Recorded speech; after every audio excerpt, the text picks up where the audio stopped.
सचिन माथुर जी। महाराज जी, आपके चरणों में सादर नमन। महाराज जी, शास्त्रीय पद्धति से मंत्र उच्चारण कैसे किया जाता है? क्या सत्संग में बताए सभी मंत्रों का जप शास्त्रीय पद्धति से करना होता है? मंत्र वही जो गुरु देता है, ध्यान रखना। पढ़ के और जपना वो एक अलग चीज होती है, लेकिन जो गुरु परंपरा से सिद्ध होता चला आ रहा है, वो जब कान में मंत्र जाता है तो गुरु खुद पद्धति बताते हैं, ऐसे जपना। शास्त्रीय पद्धति से ऐसे लेके सिद्ध करना बहुत कठिन बात है। जो गुरु आचार्य परंपरा से मंत्र आता है वो सिद्ध मंत्र आता है, अमुक अमुक अमुक अमुक अमुक अमुक, वो सब सिद्धों के द्वारा है ना। उसका साक्षात्कार किए हुए महापुरुषों से जब मिलता है, फिर हमको तो थोड़ा सा, जैसे चिंगारी है, थोड़ा पूछ रखो, वो आग ज्वाला बन गई। अब चिंगारी पैदा करने के लिए अरण्य मंथन करना, तो ये जो मंत्र है सब सच्चिदानंद में, पर गुरु प्रदत्त मंत्र। जब आप निष्ठा से भगवत मार्ग में चलोगे तो सबसे पहले भगवान की कृपा होगी कि गुरु मिल जाएंगे। देखो, ध्रुव जी ने, जब उनकी माता ने खींच के, जा, अगर तुझे सिंहासन पर माँ पिता की गोद में बैठना है तो तपस्या कर और वरदान मांग। सुरुचि के गर्भ का बालक में, तू सुनीति के गर्भ से पैदा हुआ है, ध्रुव जी से कहा, भी माता के गर्भ, ऐसा नहीं।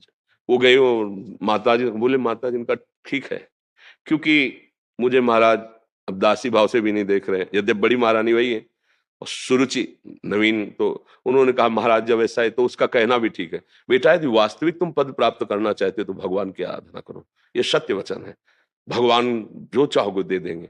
चल पड़े 5 वर्ष के बालक, तो गुरु ना ढूंढना पड़ा, ना बुलाना पड़ा, ना चिंतन करना पड़ा। नगर से निकलते ही नारद जी मिल गए। कहाँ कहाँ ध्रुव, कहाँ जा रहे हो? बोले, महाराज आपको पता होगा कि ऐसी ऐसी घटना घटी और अब मैं जाकर भगवान को रिझाऊंगा। तो उनका अभी चलते हैं, महाराज उत्तानपाद को आदेश करते हैं, अभी वो राज तिलक कर देंगे युवराज पद पे, तुम्हारा नहीं जाने की जरूरत। ध्रुव ने सोचा अभी कदम बढ़ाया तो युवराज पद मिलने की बात आ गई, अब तो रुकेंगे ही नहीं महाराज, अब तो निश्चित भजन कर ले जाएंगे। तो बोले, वहां बहुत सिंह है, सर्प है, बिच्छू है, भय और प्रलोभन। उन्होंने कहा, महाराज क्षत्रिय कुल में जन्म हुआ है, एक बार कदम बढ़ा दिया तो पीछे हटाएंगे नहीं, चाहे मृत्यु क्यों ना आ जाए। चेला पक्का, गुरुमंत्र उसी समय दे दिया, मांगना नहीं पड़ा, द्वादशाक्षर मंत्र गुरुमंत्र दिया और बोले जाओ। 6 महीने में भगवत साक्षात्कार कर लिया, क्योंकि सिद्ध मंत्र गुरु प्रदत्त है ना, बहुत जल्दी। तो मुझे लगता है गुरु का वर्ण करके उनके द्वारा दिए हुए मंत्र से फिर हमारा काम बहुत जल्दी बन जाए। मंत्र मूलम गुरु वाक्यम, गुरु के वचनों से निकला हुआ मंत्र। महाराज जी, आपने सत्संग में कृष्णाय वासुदेवाय वाला मंत्र बताया था, उसको किस विधि से जपा जाए फिर? ये तो प्रार्थना पुकार है, उसका जप का मतलब थोड़ी है। पुकार कैसी विधि से किया जाता है? आर्त भाव से। 20,000 राजाओं को बलि देने के लिए बंद किए हुए जरासंध, और समय नजदीक आ रहा है, पशुओं की तरह बलि दे देगा 20,000 राजाओं को। अब उनको एक ही बात केवल पता है कि भगवान बचा सकते हैं।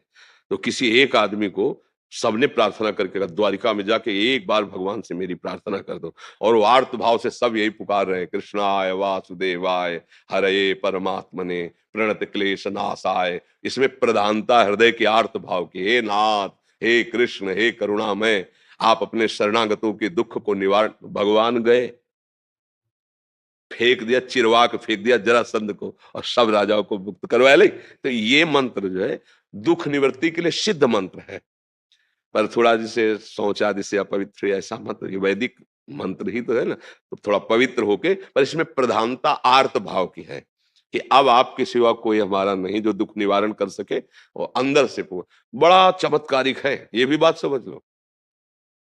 कृष्णाय वासुदेवाय हरे परमात्मने प्रणत क्लेशनाशाय, ये सिद्ध मंत्र है, ये भागवत का। निरंतर भगवान का स्मरण करो तो दुख निवृत्ति के लिए याचना नहीं करनी पड़ेगी। बात समझो, अगर आपको नहीं रहा जा रहा तो फिर आपको ये अनुभूत मंत्र है, ये ऐसा नहीं है कि व्यर्थ चला जाएगा, नहीं।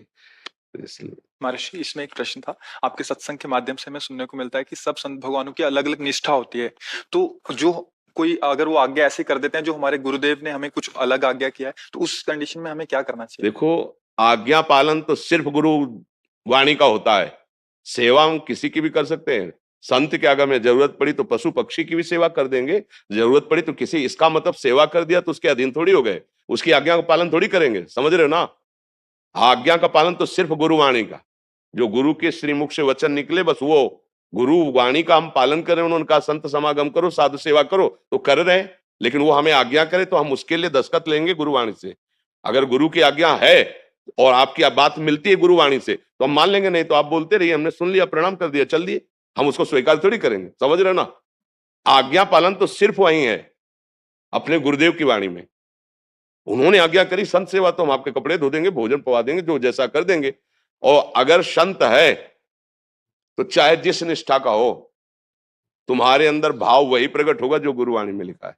संत की ही वाणी तुमको वहां प्रकाशित करके वहां पहुंचा देगी जो गुरु कह रहे हैं। आप देख लो, हमने तो देखा है अन्य उपासना वाले महापुरुषों के जब समीप गए, उनके चरणों में पड़े, तो हमारे इष्ट की भक्ति बढ़ी है, हमारे गुरु चरणों में प्रेम बढ़ा है। ऐसा नहीं हुआ है कि उनके पास जाने से हमारे गुरु चरणों में प्रेम, हमें और गुरु प्रेम बढ़ा है। तो जहां सच्चे संत महापुरुषों की सेवा होती तो इष्ट और गुरुवाणी में प्रेम बढ़ता है। इसीलिए तो आज्ञा करिए कि संतों का समागम करो, साधु सेवा करो। तो इसका मतलब नहीं कि अगर हमारी सिद्धांत पद्धति से विरुद्ध कोई आचरण करे तब तो फिर मानना ही नहीं है ना। हमारे केवल आज्ञा, भूखा है तो भोजन दे दीजिए, जरूरत है तो शरीर सेवा कर दीजिए, वो भी ढूंढ के नहीं करना। जहां हमें गुरु प्रसाद से पहुंचा दिया गया या वो हमारे समीप आ गए तो, नहीं तो हम अपने गुरु के द्वारा दिए हुए नाम मंत्र वाणी और उनके आदेशानुसार चल रहे हैं, हमें किसी की जरूरत नहीं। बात समझ लीजिए, हमारे समीप कोई आ गया है तो अगर भूखा है या वस्त्र है या औषधि है, वो हम सेवा कर देते हैं। और अगर आज्ञा कोई ऐसा करता है जो हमारे सिद्धांत के विपरीत है, हम सुनते ही नहीं। ऐसे सिद्धांत से चला जाता है। आज कुछ भक्तों ने आपके श्रीमुख से नाम चाहा। हम तो वृंदावनवासी, राधा उपासी, राधा राधा रटते, राधा वल्लभ श्री हरिवंश रटते। आपको जो गुरुदेव ने नाम दिया है, खूब नाम जप करो। अब ये बात समझ लीजिए कि सब साधन जितने हैं वो सब प्रभु के ही है, पर मन को जीतने का एकमात्र उपाय नाम जप है। जब तक आप नाम जप नहीं करेंगे तब तक मन की मनमानी बंद नहीं कर पाएंगे। आप गा लो, घंटा 2 घंटा जैसे कीर्तन भी करोगे ना, ये राजी रहेगा मन, पर ये मन बस में नहीं होगा। बस में होगा तब। अब देखो इसकी चाल, हलचल मचा देगा। थोड़ा शांत होइए, आंख खोल के या आंख बंद करके मंत्र में या नाम में लगिए, अंदर ही अंदर सुमिरन में आइए। और जहां सुमिरन में आएंगे तो देखना इसकी मार पड़नी शुरू हो जाएगी मन में। मन जलन पैदा कर देगा, भागने लगे, अब फंसा है। और जितना आप अंदर अंदर जप करेंगे उतना ही ये मन निर्मल होता जाएगा, आपके अधीन होता जाएगा।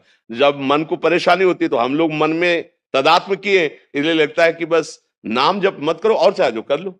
ढोलक बज रही, हारमोनियम बज रही, तबला बज रहा, नाच रहे गा रहे, इसमें मन राजी हो जाएगा। लेकिन शांत बैठकर एकांत में गुरु चरणों को प्रणाम करके और फिर नाम में डूबना, ये बड़ा कठिन काम है। आप देख लो अंदर से, और यही मन को बहुत जल्दी निर्मल करता है। ऐसा नहीं, भगवान नाम कीर्तन, वाणी कीर्तन, ये सब बहुत मंगलमय है, लेकिन मन को अधीन करने के लिए एकमात्र उपाय है ना, अंदर ही अंदर सुमिरन करना, अंदर ही अंदर। तो जो नाम मिला है, जो मंत्र मिला है, खूब अंदर अंदर सुमिरन करो। सुमिरन से अंदर सब ठीक हो जाएगा। बढ़िया अंदर मन प्रसन्न है ना, तो बाहर से चाहे जितनी विपत्ति हो आप आनंदित। और अंदर से मन कलुषित है तो बाहर चाहे जितनी सुख सामग्री हो, आपको सुख अनुभव में नहीं आएगा। खूब सुमिरन करो, नाम सुमिरन करो जो गुरुदेव ने दिया है। हम तो वृंदावन वासी, हम तो राधा राधा राधा राधा